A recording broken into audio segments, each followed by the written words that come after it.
Welcome back to this video. In today's video, I will show you on how to delete chat on WeChat. So let's get started. But before we dive into the tutorial, if you find this tutorial useful and you are very new to this channel, remember to click on that subscribe, turn on the notification bell for more useful tutorial like this. So with that being said, let's get started. The very first thing you need to do is to open up your WeChat account. So I'm going to click on here. Just like so. The next thing you need to do is to select a contact that you want to delete chat from. So I'm going to simply click on this particular contact right here. So it take you right here. Next thing you can do right here is to simply click and hold down on the particular chat you want to delete, and this is going to pop up. Next thing you need to do is to simply click on delete right here. And then delete now. Simply click on delete.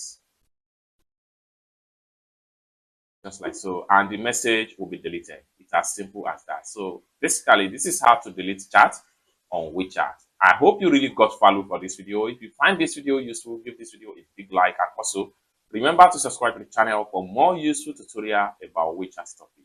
Thank you so much for watching, and I hope to see you in my next video. Bye for now.